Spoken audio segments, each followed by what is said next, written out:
আর কিছুদিন পরেই শুরু হতে যাচ্ছে টি-20 বিশ্বকাপ। বৈশ্বিক এই আসরকে সামনে রেখে ইতোমধ্যেই দল ঘোষণা করেছে ভারত, নিউজিল্যান্ড, অস্ট্রেলিয়ার মতো দলগুলো।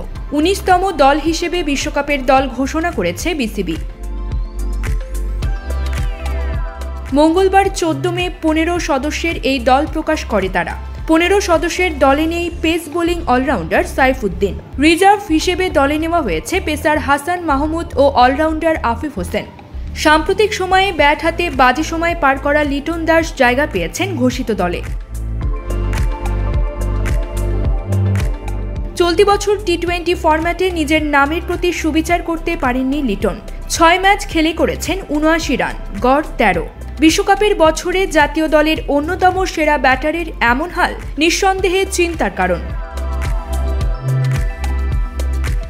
বিশ্বকাপ দল ঘোষণার সময় প্রধান নির্বাচক গাজী আশরাফ লিপু লিটনকে নেয়ার যে কারণ ব্যাখ্যা করলেন, তাতে ধারণা করা হচ্ছে বিকল্প কেউ না থাকায় তার ওপরই আস্থা রাখতে হচ্ছে নির্বাচকদের। প্রধান নির্বাচক লিটন প্রসঙ্গে বলেন, লিটন কেবল ওপেনারই নয়, তার বিষয়টা তুললে উইকেট কিপিং সামর্থ্যের কথাও চলে আসে। আমাদের দুটো উইকেট কিপার নিয়ে যেতেই হবে। এক্ষেত্রে আবার আমরা বিজয়কে নিয়েও আলোচনা করেছিলাম, তবে ফর্মহীন থাকার পরও আমাদের লিটনের উপর আস্থা রাখতে হয়েছে, কারণ তাকে নিয়ে কাজ করা হচ্ছে এবং দুটো ম্যাচ যে তিনি খেলেননি সে সময়েও তার আস্থার জায়গা কিভাবে পুনরুদ্ধার করা যায় সেই চেষ্টা করে যাচ্ছেন কোচিং স্টাফরা।